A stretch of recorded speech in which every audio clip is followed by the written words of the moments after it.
Hello दोस्तों, आपका स्वागत है ओम निर्मल एजुकेशन में। और हिंदी साहित्य के इतिहास में ये चौथा क्लास है। तो इसमें हम पढ़ेंगे पिछले 3 क्लास पढ़ चुके हैं। ये क्लास आपके लिए Hindi TGT PGT net JRF आदि कक्षाओं के लिए है। और किसी भी स्टेट के आप हैं तो आप हिंदी की तैयारी इस वीडियो के माध्यम से आप कर सकते हैं।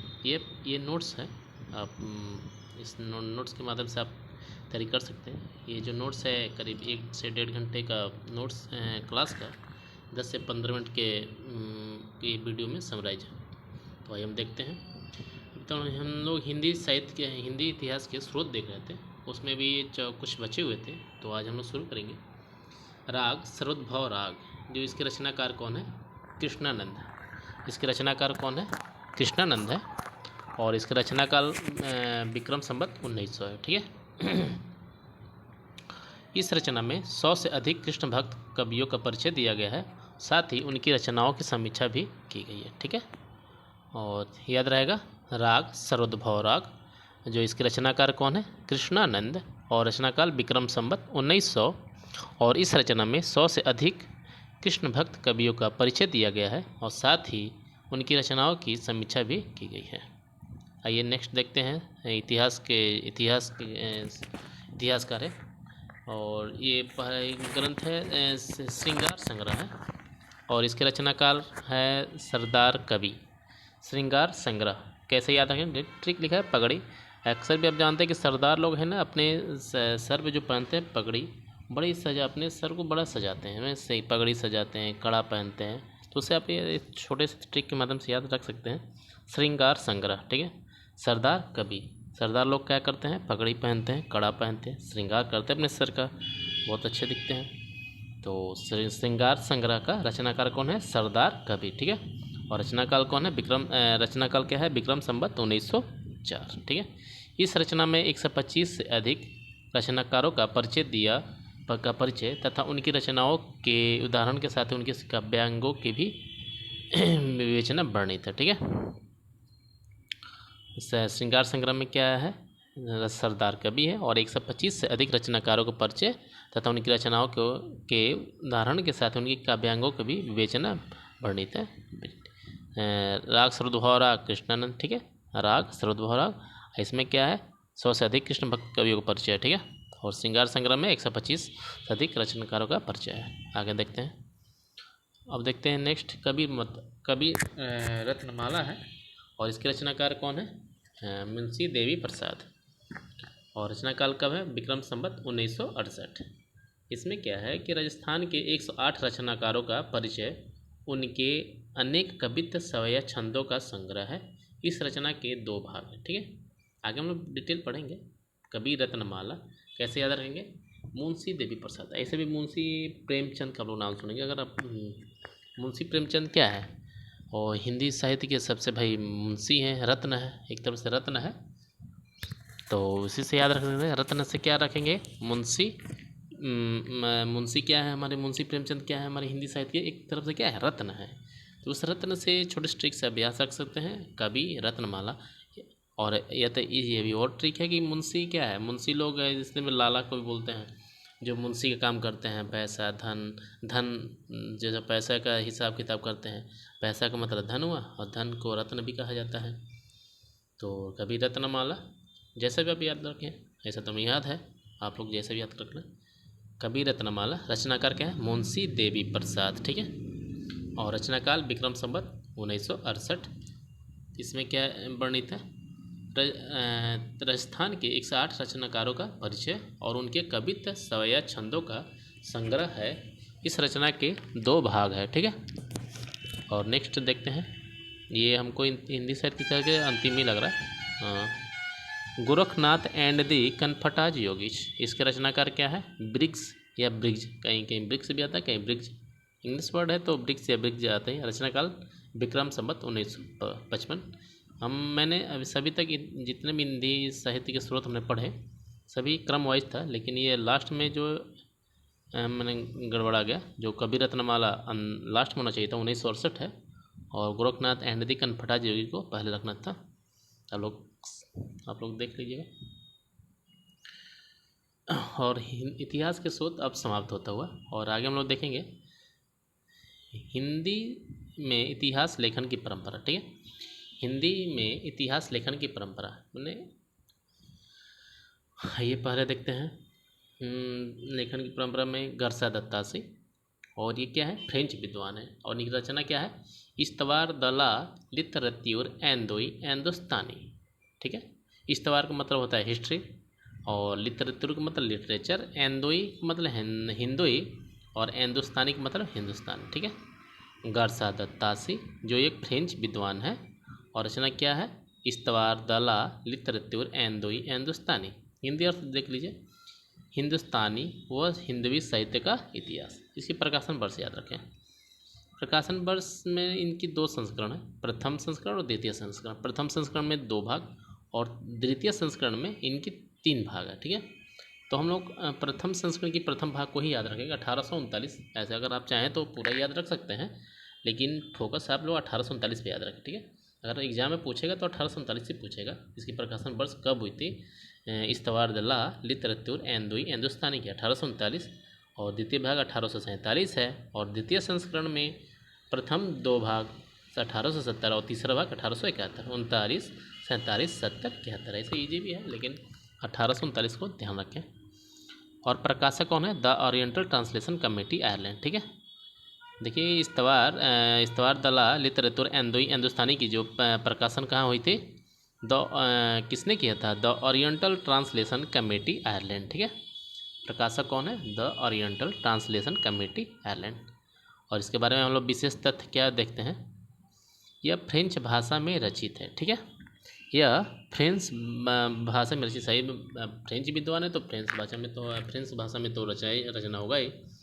इसमें कुल 738 रचनाकारों का स्थान दिया गया है। ठीक है, इसमें कुल 738 रचनाकारों का स्थान दिया गया है, और 738 में से हिंदी के रचनाकारों की संख्या कितनी है, 72 थी। ठीक है, नेक्स्ट, इस रचना में कुल 24 अध्याय हैं। यह वर्णानुक्रम पद्धति में रचित है। ठीक है, आपको पता ही है वर्णानुक्रम पद्धति में कौन कौन रचित थी। पहला इस्तवार दला लिटरेचर एंदोई हिंदुस्तानी, एक शिव सिंह सरोज। ठीक है, शिव सिंह सेंगर की। इसमें काल विभाजन का कोई प्रयास नहीं किया गया। ठीक है, काल विभाजन कहाँ से हम लोग देखने को मिलता है, जॉर्ज अब्राहम ग्रियर्सन से। ठीक है, जॉर्ज अब्राहम ग्रियर्सन की जो पुस्तक है the modern vernacular literature of Hindustan, वहाँ से हम लोग देखेंगे। तो इसमें काल विभाजन का कोई प्रयास नहीं किया गया। इसमें हिंदी के प्रथम कवि के बारे में कोई विचार नहीं किया गया। ठीक है, इस इतिहास ग्रंथ में हिंदी का पहला कवि कौन है इसके बारे में इसमें वर्णन नहीं है।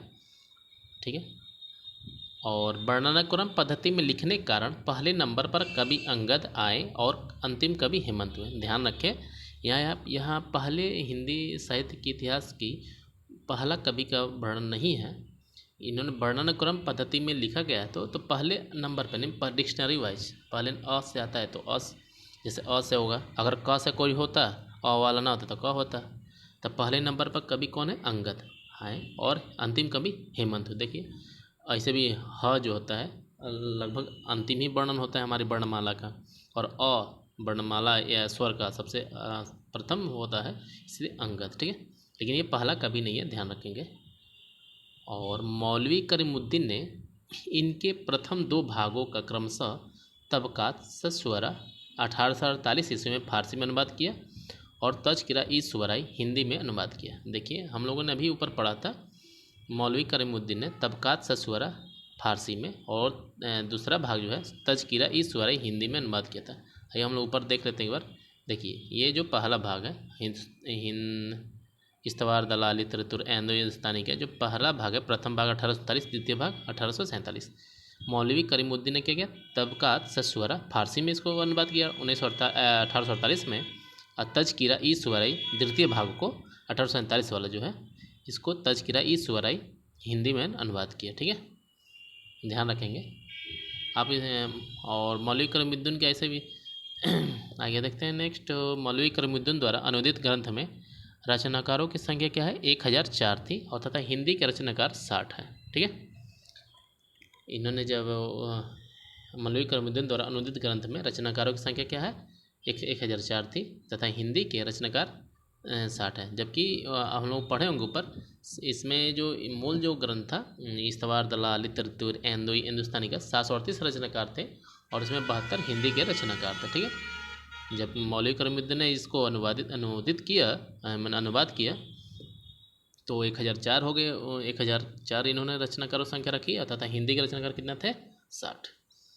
और देखिए ये इंपॉर्टेंट है, ये एग्जाम में पूछा भी जा चुका है, डॉक्टर लक्ष्मी सागर वार्ष्णेय जी के बारे में।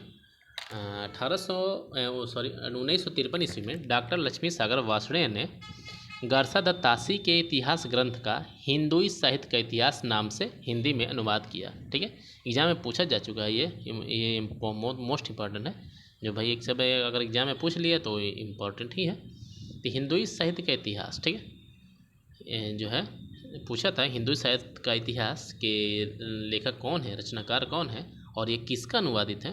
तो आप जानते हैं कि लेखक तो डॉक्टर लक्ष्मी सागर वार्ष्णेय हैं और जो 1953 में लिखी, और किसका ये अनुवादित ग्रंथ है, और इस्तवार द ला लितरत्यूर एंदोई हिंदुस्तानी। ठीक है, इसमें कुल रचनाकार कितने हैं 358। ठीक है, तथा हिंदी के रचनाकार कितने हैं 220। और क्या कहाँ प्रकाशित हुई थी, हिंदुस्तानी अकादमी इलाहाबाद में। ठीक है, हिंदुस्तानी अकादमी इलाहाबाद में। ओके, आप ध्यान रखेंगे, एक दो बार पढ़िए याद हो जाएगा। मेन चीज़ पढ़ना है लक्ष्मी सागर की जो रचनाकार है हिंदुई साहित्य के इतिहास, ये ध्यान रखें किसकी अनुवादित है, इस्तवार द ला लितरत्यूर एंदोई हिंदुस्तानी, और और सन याद रखिए 1953, बस इससे ज़्यादा कुछ नहीं। और इससे अगर इतना कुछ याद करने के बाद अगर समय है तो रचनाकार भी याद रखिए, कुल रचनाकार कितने 358 है और हिंदी के रचनाकार 220 थे। और प्रकाशन कहाँ हुई थी इसका, हिंदुस्तानी अकादमी इलाहाबाद में। और अगले इतिहासकार हैं ठाकुर शिव सिंह सेंगर। इनकी रचना क्या है, शिव सिंह सरोज 1883। इस्तवार दला लितरतुर हिंदुस्तानी के प्रकाशन क्या था 1839। ठीक है, और इसका प्रकाशन वर्ष क्या है 1883 और इसका संशोधित वर्ष 1888। ठीक है, एग्जाम में तो 1883 अगर पूछे तो टिक करना है। और ये प्रकाशित कहाँ हुई थी, नवल किशोर प्रेस लखनऊ। ठीक है, नवल किशोर प्रेस लखनऊ। नोट, हिंदी में रचित हिंदी साहित्य का पहला इतिहास ग्रंथ है। ठीक है, ध्यान रखना है, हिंदी में रचित हिंदी साहित्य का पहला इतिहास ग्रंथ है। समझ पा रहे हैं क्या कह रहा है, हिंदी में रचित। देखिए जैसे पहला इतिहास जो पहला इतिहास था हम लोग का, पहला साहित्यिक इतिहास इस्तवार दला लितरतुर एंदोई हिंदुस्तानी जो गारसा द तासी का है, वो फ्रेंच भाषा में लिखा था, है तो हिंदी साहित्य का इतिहास। लेकिन शिव सिंह सरोज जो है ये हिंदी में मैंने हिंदी भाषा में रचा गया है। ठीक है, ठीक है, हिंदी भाषा में रचा गया है और हिंदी साहित्य का क्या है पहला इतिहास ग्रंथ है। इसमें कुल कितने रचनाकार है 1003 और हिंदी का रचनाकार कितने हैं 769।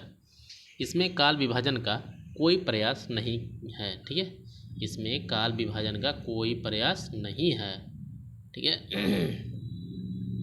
और पुष्य पुंड्र को हिंदी का पहला कवि माना है। ये वर्णनाक्रम पद्धति में रचित है। ठीक है, इससे संबंधित ठीक है ठाकुर शिव सिंह हम लोग ठाकुर शिव सिंह सेंगर जो ये अभी और अब जैसे आज का ये चौथा क्लास ये अंतिम ही है, ये लास्ट है, इसके आगे हम लोग पढ़ेंगे नहीं तो वीडियो बहुत लंबा हो जाएगा।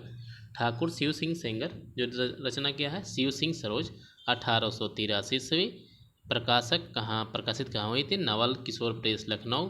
और ये सबसे इम्पोर्टेंट चीज़ है, हिंदी में रचित अर्थात हिंदी भाषा में रचित हिंदी साहित्य का पहला इतिहास ग्रंथ है। और कुल रचनाकार कितना है 1003 है और हिंदी के रचनाकार 769 है। इसमें काल विभाजन का कोई प्रयास नहीं किया है। ठीक है, काल विभाजन कोई बांटा नहीं, जैसे रामचंद्र शुक्ल ने बांटा है ना काल ये हिंदी साहित्य के इतिहास को 4 भागों में। पहले क्या है आदिकाल, भक्तिकाल और रीतिकाल, आधुनिक गद्यकाल, उसी तरह इन्होंने कोई विभाजन नहीं किया। और शिव सिंह सेंगर के अनुसार ठाकुर शिव सिंह सेंगर के अनुसार हिंदी का पहला कवि किसे माना है, इन्होंने पुष्य और पुंड्र को माना है। आगे हम लोग पढ़ेंगे मिश्र बंधु विनोद के बारे में। मिश्र बंधु विनोद भी हिंदी का पहला कवि पुष्य पुंड्र को ही मानते हैं। ठीक है, लेकिन ऐसा भी हम आपको बता दें आगे हम लोग पढ़ेंगे इसे, ऐसे भी सर्वमान्य मत हैं सराहपा। ठीक है, जो राहुल संस्कृत्यायन के अनुसार है वो ही हिंदी के पहले कवि हैं। ठीक है, और ये वर्णनाक्रम पद्धति में रचित, वर्णनाक्रम पद्धति में रचित 2 ही इतिहास ग्रंथ है। एक हम लोग अभी जस्ट पढ़ रहे हैं ठाकुर शिव सिंह सेंगर की शिव सिंह सरोज और पहले हम लोग पढ़ा गारसा दतासे का इस्तवार दलाल लितरतुर एंदुई हिंदुस्तानी। ठीक है, ये आपका ये चौथा क्लास का समाप्त होता हुआ। आगे भी और भी हम लोग पढ़ेंगे, 5वीं क्लास में जल्द ही मिलेंगे।